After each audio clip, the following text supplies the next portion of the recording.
सत्यनारायण भगवान की जय।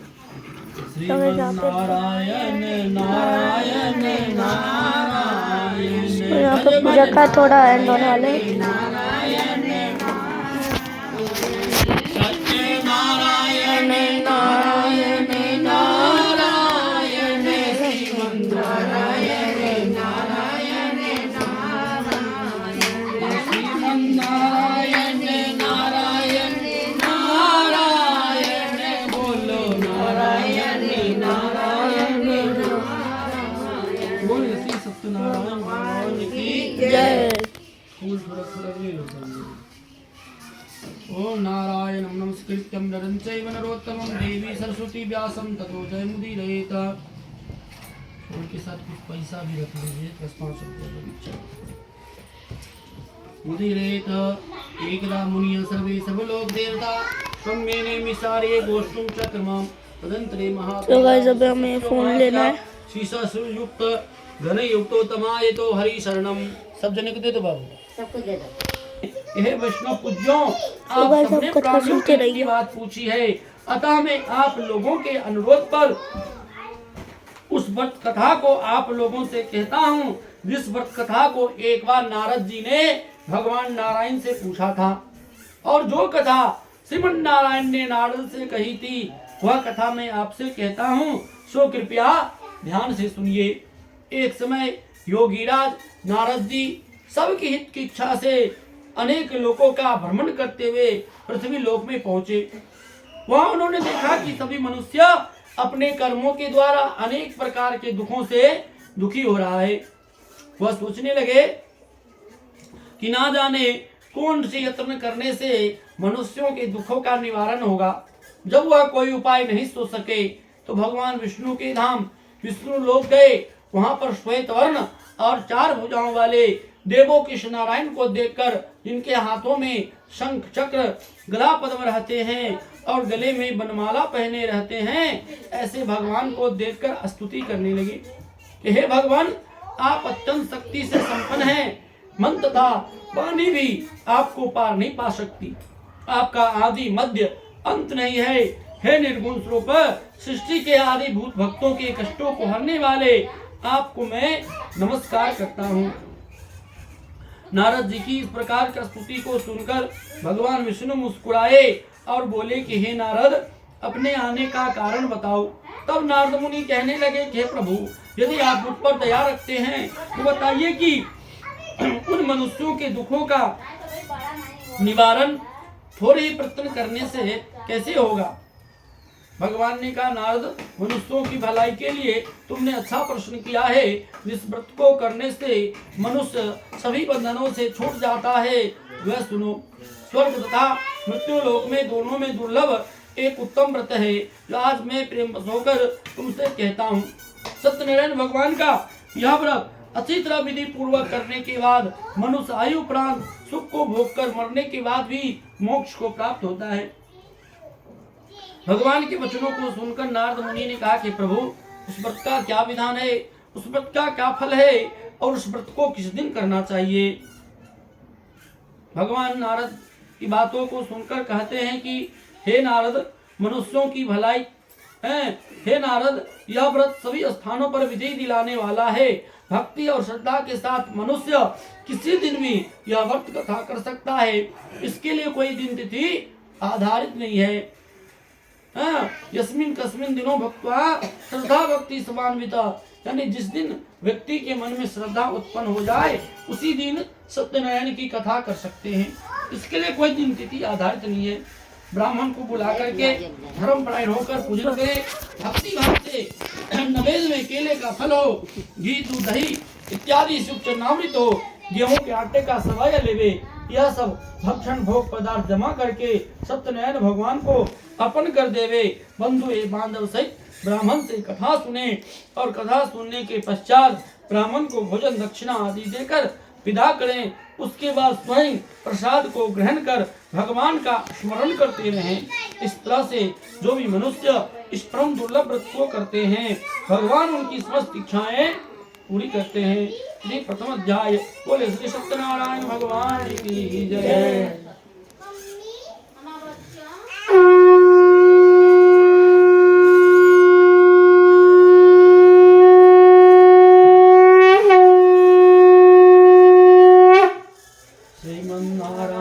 नारायण नारायण भगवन नारायण नारायण नारायण लक्ष्मी नारायण नारायण नारायण सत्य नारायण नारायण नारायण सत्य नारायण नारायण नारायण। बोले श्री सत्यनारायण भगवान की जय। दूसरे अध्याय में कहते हैं सूत जी महाराज हे ऋषियों, सबसे पहले इस व्रत कथा को जिन्होंने किया था वह सुनिए। काशी में एक अत्यंत निर्धन गरीब ब्राह्मण रहते थे जिनका नाम सतानंद था। वो ब्राह्मण भूख व प्यास से नित्य दुखी होकर भिक्षा मांगकर अपना जीवन यापन करते थे। ब्राह्मण से प्रेम करने वाले भगवान नारायण ने जब उस ब्राह्मण को अत्यंत दुखी देखा, एक दिन बूढ़े ब्राह्मण का रूप बना करके उस ब्राह्मण के पास गए और आदर से पूछने लगे, हे ब्राह्मण देवता, आप नित्य दुखी हुआ क्यों घूमते हो? आपके दुखों का क्या कारण है, मैं जानना चाहता हूँ। ब्राह्मण ने कहा कि मैं एक निर्धन ब्राह्मण हूँ और भिक्षा के लिए भटका रहता हूँ। जो कुछ भी भिक्षा में धन मिलता है उससे अपना जीवन बसर करता हूँ। यदि आप इस समस्या से छुटकारा दिलाने का कोई उपाय जानते हैं तो मुझसे कहिए। वृद्ध ब्राह्मण के रूप में आए हुए भगवान ने कहा कि ब्राह्मण, तू सत्यनारायण भगवान का व्रत कर, जिस व्रत को करने से तुम्हारे समस्त दुख दरिद्रता नष्ट हो जाएगी। और व्रत करने का सभी विधान बता करके बूढ़े रूप धारण करने वाले भगवान सत्यनारायण देव जी अंतर ध्यान हो गए। जिस व्रत को मुझे बूढ़े ब्राह्मण ने बताया उस व्रत को मैं अवश्य करूंगा। यह निश्चय करने पर उस ब्राह्मण को रात में नींद नहीं आई। वो सवेरे जगा और भगवान सत्यनारायण को नमस्कार करके भिक्षा के लिए चल दिया। तो उसको उस दिन भिक्षा में अधिक सा धन मिला। धन को लेकर वह बाजार गया और पूजन की कुल सामग्रियों को ले आकर के सत्यदेव का पूजन किया। उस पूजन के प्रभाव से वह बूढ़ा ब्राह्मण सभी प्रकार के दुख दरिद्रताओं से मुक्ति पा करके अनेक प्रकार के सुख संपत्तियों से युक्त हो गया। उस समय तो ब्राह्मण हर मास में व्रत कथा करने लगा।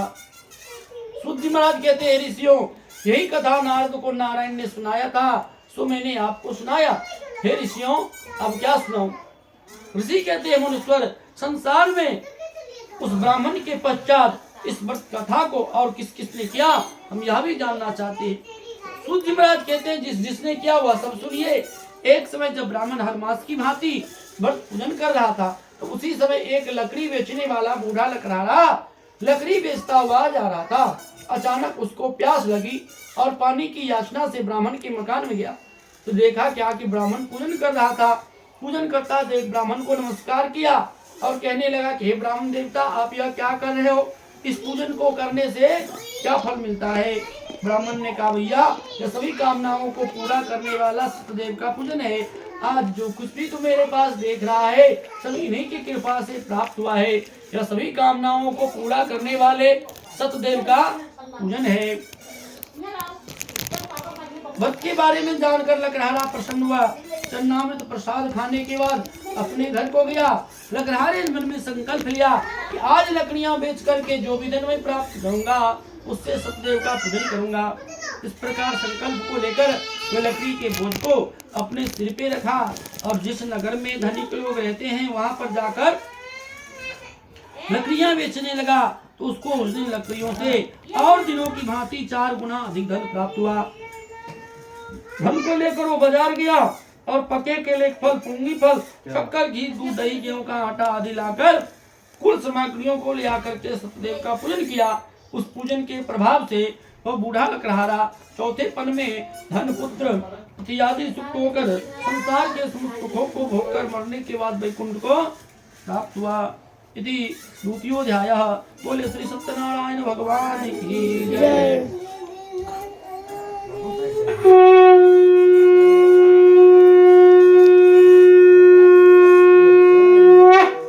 श्रीमन्नारायण नारायण नारायण नारायण नारायण श्रीमन्नारायण नारायण नारायण भज श्रवण नारायण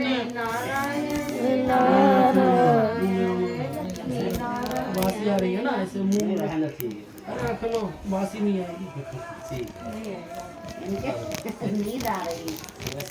बोलिए सत्यनारायण भगवान की जय। श्री तीसरे अध्याय में कहते हैं सूत महाराज की पहले के समय में उल्कामुख नाम का एक बुद्धिमान शंख बजाए उल्कामुख नाम का एक बुद्धिमान राजा था। वह सत्यवादी और जितेंद्रिय था। नृपति देवस्थानों पे जाकर गरीबों को ब्राह्मणों को धन देकर संतुष्ट किया करता था। एक समय अपनी कमल के समान मुख वाली सती एवं साध्वी रानी के साथ भद्रशिला नदी के तट पर पूजन कर रहे थे। जब वह पूजन कर रहे थे तब उसी समय साधु नाम का एक बनिया जो व्यापार करता हुआ अपने नगर की ओर लौट रहा था। राजा रानी को पूजन करते देखा तो नाव को किनारे ठहराकर उनके पास गया और आदर से पूछने लगा, हे राजन, आप यह भक्ति युक्त चित्त से क्या कर रहे हैं? इस पूजन को करने से क्या फल मिलता है? राजा ने कहा कि यह सभी कामनाओं को पूरा करने वाला सतदेव का पूजन है और मैं पुत्र प्राप्ति की इच्छा से सतदेव का पूजन कर रहा हूँ। साधु बनिया ने कहा कि हे राजन, आप मुझसे भी इसका सब विधान कहिए, मैं भी आपके कथानुसार इस व्रत को करूंगा, क्योंकि मेरे घर में भी कोई संतान नहीं है। राजा ने सभी विधान साधु बनिया को क्या सुनाया। साधु बनिया सुनने तो लिया, परंतु वह महाकंजूस बनिया था, एक भी रुपया खर्च करना नहीं चाहता था। उसने कहा, हे भगवान, यदि पहले तू मुझे संतान दे देगा तो मैं सतदेव की पूजन करूंगा, कि जब ये संतान की प्राप्ति होगी तो मैं सतदेव का पूजन करूंगा। ऐसा संकल्प लिया। पहले पूजा नहीं किया, है ना, कि हम पहले पूजा कर देते हैं। तो भगवान की अनुकंपा हुई, उसकी पत्नी लीलावती गर्भवती हुई और 10वें महीने में उसने सुंदर कन्या को जन्म दिया। दिनों दिन वह कन्या ऐसे बढ़ने लगी जैसे उजाले पक्ष में चंद्रमा बढ़ता है। कन्या का नामकरण किया गया और कलावती नाम रखा। तो फिर लीलावती ने समझाया अपने पति साधु बनिया को, अब तो हमें संतान की प्राप्ति हो गई, अब तो पूजन कथा कर लेनी चाहिए। वह कहने लगा, नहीं नहीं, अभी नहीं करेंगे, जब मेरी पुत्री का विवाह होगा तो विवाह पे पूजन करेंगे। डबल क्यों खर्चा करें, फिर विवाह में भी तो पूजा करना ही पड़ेगा, तो एक ही बार में हो जाएगा। तो इस तरह उसने पूजा नहीं किया। जब विवाह का समय आया, उसकी पुत्री बड़ी हो गई। एक दिन साधु बनिया ने अपनी पुत्री को सखियों के साथ खेलता हुआ देखा तो उसकी विवाह की चिंता करने लगा। अपने दूतों को कहा कि मेरी पुत्री के वास्ते योग वर का तलाश करो। उसके दूत कंचनपुर के नगर में एक बनिक लड़के को जानकर उसका परिचय लाकर साधु बनिया को दिया। उस योग लड़के को देखकर साधु बनिया ने अपनी पुत्री का विवाह उसके साथ कर दिया, परंतु विवाह के समय भी उसने पूजन नहीं किया, पूजन करना भूल गया, जिससे सतदेव कुपित हो गए और उसको श्राप दिया कि तुझे दारुण दुख प्राप्त होगा। अपने कार्यों में उलझाओ बनिया को हुआ कुछ भी याद नहीं रहा। उसने कई नाव में सामान लाद लिया और अपनी जमाई को भी साथ में ले लिया और दोनों ससुर जमाई व्यापार के लिए चल दिए। व्यापार करते करते राजा चंद्रकेतु के राज्य रत्नापुर सागर में व्यापार करने लगा। भगवान ने श्राप दे दिया था। एक दिन भगवान की माया से 2 चोर उत्पन्न हुए और राजा चंद्रकेतु का धन चुराकर भाग रहे थे। राजा के सैनिक ने देख लिया और चोर का पीछा करने लगे। सैनिक से बचने के लिए चोरों ने घबराकर चोरी का धन वहीं पर छुपा दिया जहाँ पे ससुर जमाई ठहरे थे और चोर वहां से गायब हो गए। जब सैनिक आए और चोरी का धन उनके पास रखा देखा, उन सैनिकों को लगा यही दोनों चोर हैं। दोनों को बांधकर राज दरबार ले गया और राजा से जाकर कहने लगा कि हे राजन, यह दोनों चोर को हम पकड़ कर लाए हैं, आप देखकर आज्ञा दे किसे क्या दंड देना है। तभी राजा ने कहा कि इसको कठोर कारावास में डाल दिया जाए, इसका सब धन भी छीन लिया जाए। इधर साधु बनिया जेल खाने में चला गया और उधर उसके घर पे भी चोरी हो गई। जो भी घर में धन रखा था सभी एक एक दाना तक की चोरी हो गई, कुछ भी नहीं रहा। अब दोनों माँ बेटी मांग मांग कर खाने लगी। ऐसा समय आया, इसलिए समय बहुत बलवान है, कब किसका समय कैसे पलट जाए कोई नहीं जानता। इसलिए हमें भगवान जितना दे उतने में प्रसन्न रहना चाहिए और भगवान का धन्यवाद करना चाहिए किसी भी रूप में कि हे परमात्मा, हे परमेश्वर, हे प्रभु, हैं आपने हमें जो कुछ दिया है वो बहुत दिया है, आपका बहुत बहुत शुक्रिया है। इस तरह भगवान का धन्यवाद करना चाहिए और जो भी हम प्राप्त करें उसमें ऐसा भावना रखना चाहिए कि कुछ न कुछ परमात्मा के नाम से, कुछ न कुछ प्रभु के नाम से, हैं भगवान के नाम से, अपने गुरु के नाम से, अपने पितृ के नाम से किसी न किसी बहाने जो है थोड़ा बहुत निकल जाए। जो कि धन का 3 गति कहा गया है। क्या क्या कहा गया है? पहला दान, दूसरा भोग और तीसरा नाश। यदि आपने पैसा कमाया है उसमें से दान कीजिए, नहीं दान करना चाहते तो खूब खाइए, पिए, पहनिए, ओढ़िए, खूब उसको यूज कीजिए। और नहीं करेंगे, खाली बचा बचा के रखेंगे, ऐसा औलाद जन्मेगा कि पी पी के सारा नाश कर देगा, वो बचने वाला नहीं है। तो इस तरह जो है उसको प्रयोग में लेना चाहिए। अब दोनों माँ बेटी मांग मांग कर खाने लगी। एक दिन कलावती एक ब्राह्मण के घर कुछ अन्न के वास्ते गई। उसने देखा कि वहां पर सतदेव का पूजन हो रहा था, सो बैठकर कथा सुनने लगी और प्रसाद लेने में विलम्ब होने के कारण घर देर से आई। माता ने पूछा, है पुत्री कहाँ गई थी, क्या है तेरे मन में?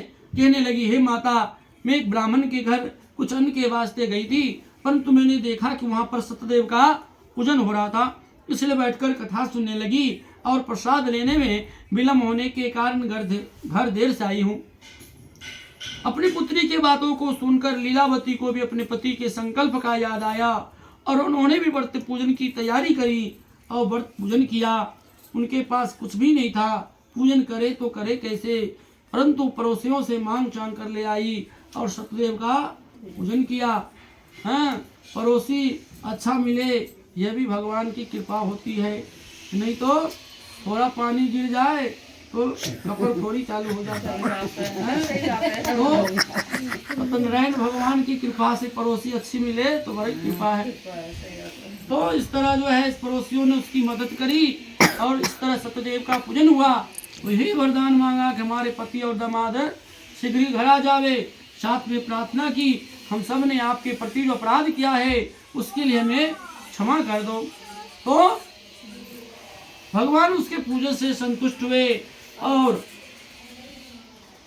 राजा चंद्रकेतु को स्वप्न में दर्शन देकर कहा कि हे राजा, तूने जो दोनों बनिया को पकड़ा है वह दोनों निर्दोष है, प्रातः होते उसे छोड़ देना, उसका सब धन जो तुमने लिया है वह भी दे देना। अगर तुम ऐसा नहीं करोगे तो मैं तुम्हारे राजपुत्र पुत्रादि को नष्ट कर दूंगा। भगवान इतना कहकर अंतर ध्यान हो गए। प्रातः काल राजा चंद्रकेतु जब जगा, स्वप्न की बात सभा में सुनाई। एक बूढ़े मंत्री थे, उन्होंने कहा कि महाराज आप उनको शीघ्र ही छोड़ दीजिए। राजा ने दोनों ससुर जमाई को बेरियां इत्यादि कटवाकर स्नान करवाया, नए वस्त्राभूषण पहनाए और जितना भी उसका धन लिया था उससे दुगना धन देकर आदर से विदा कर दिया।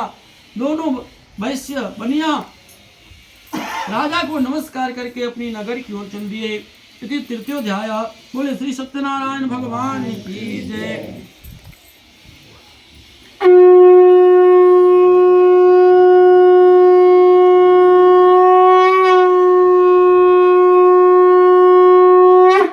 श्रीमन्नारायण नारायण नारायण भगवान नारायण नारायण नारायण श्री नारायण नारायण नारायण सत्य नारायण नारायण नारायण। बोले श्री सत्यनारायण भगवान की जय।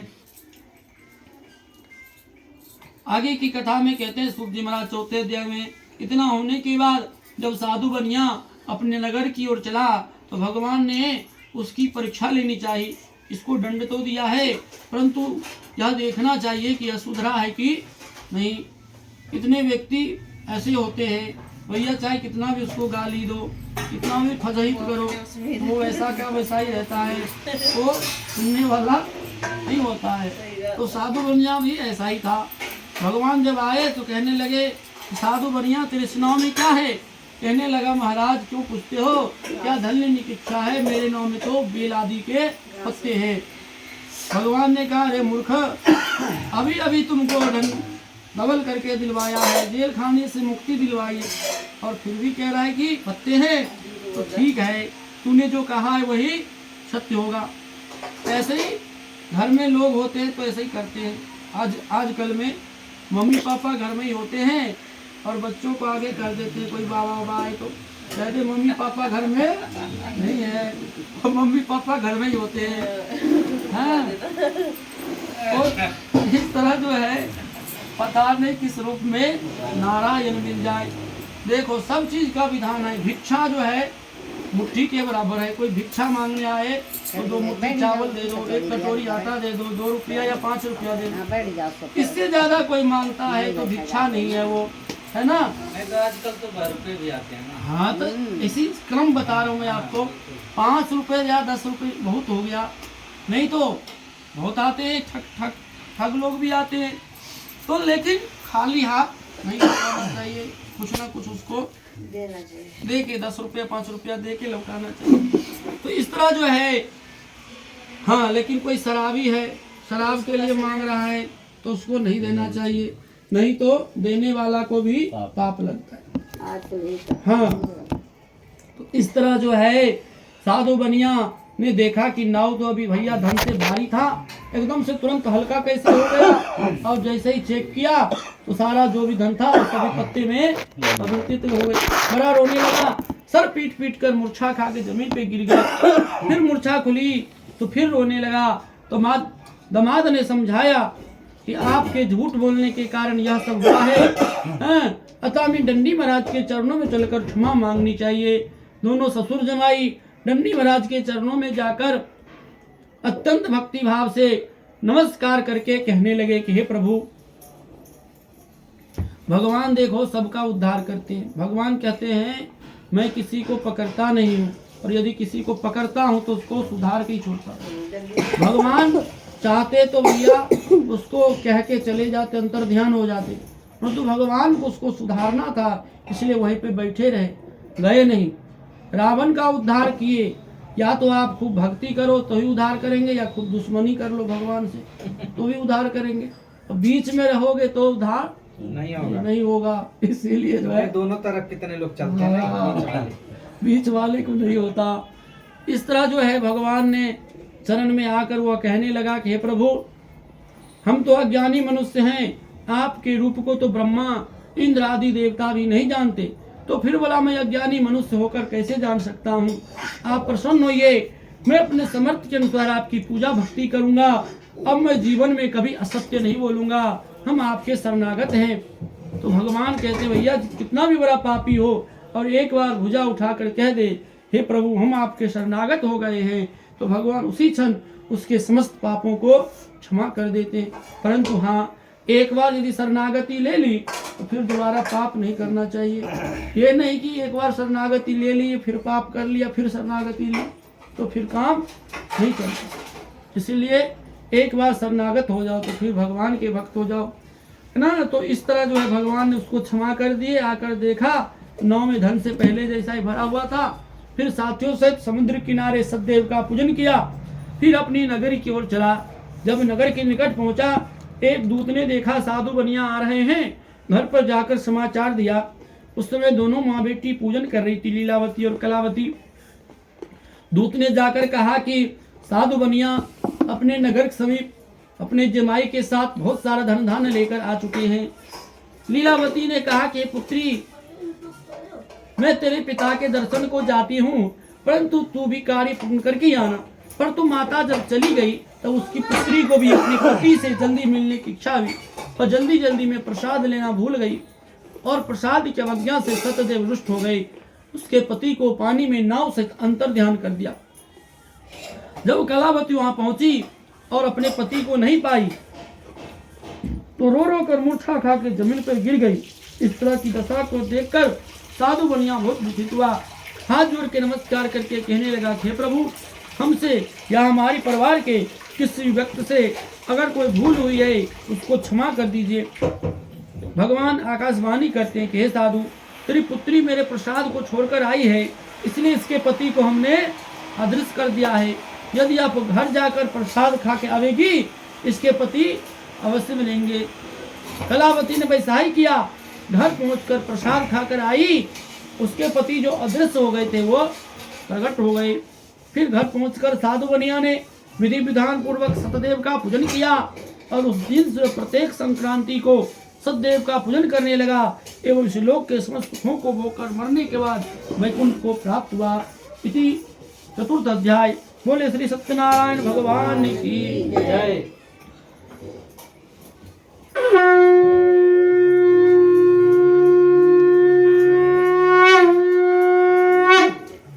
श्रीमन्नारायण नारायण नारायण भजवन नारायण नारायण नारायण लक्ष्मी नारायण नारायण नारायण। बोले श्री सत्यनारायण भगवान की जय। पांचवें अध्याय में कहते हैं, स्तुति महाराज हे ऋषियों, एक कथा और सुनो। प्रजा पालन में तत्पर तुंगध्वज नाम का एक राजा था। उसने भी एक बार भगवान के प्रसाद को त्याग कर बहुत दुख पाया। वह राजा वन में शिकार खेलने के लिए गया। शिकार खेल के जब थक गया तब एक वट वृक्ष के नीचे विश्राम करने लगा।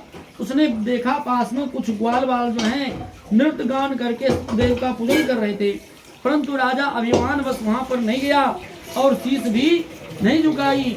जब ग्वाल वालों ने उसको प्रसाद लेने के लिए आए तो प्रसाद को भी नहीं खाकर अपने घोड़े पर सवार होकर अपनी नगरी की ओर चल दिया। वहां गया तो सब कुछ नष्ट पाया, तो जान गया यह सब मूर्खता के कारण हुआ है। वह तुरंत ग्वाल बालों के समीप गया, उनके साथ फिर से विधि पूर्वक पूजन किया और प्रसाद खाया। सब कुछ जैसे पहले था वैसा ही हो गया। फिर दीर्घकाल तक सुख को भोगकर मरने के बाद वैकुंठ को प्राप्त हुआ।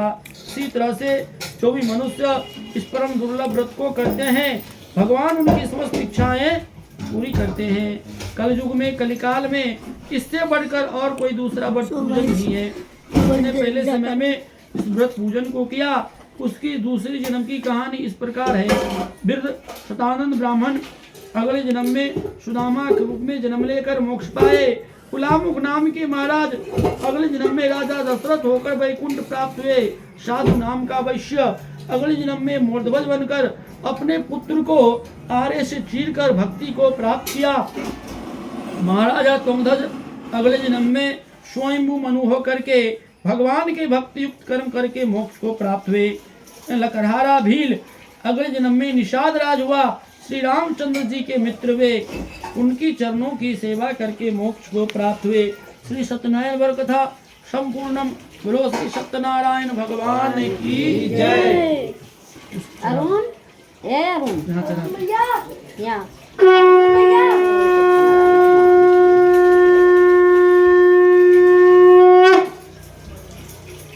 और जा ऊपर से 2 ईंट ले आओ तो सलवा सब मंगावा भैया।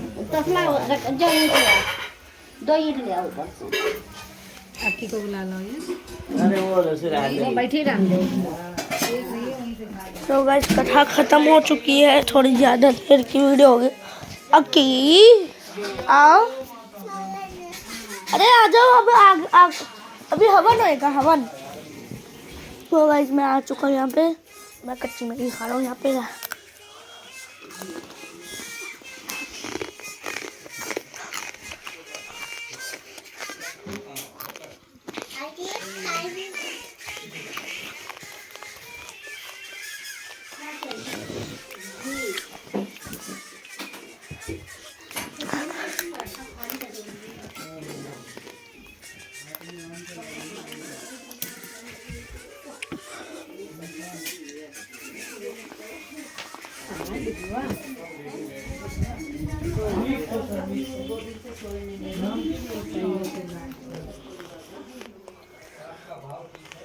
तो गाइस ये वाला व्लॉग खत्म होता है अभी के लिए। तब तक के लिए बाय।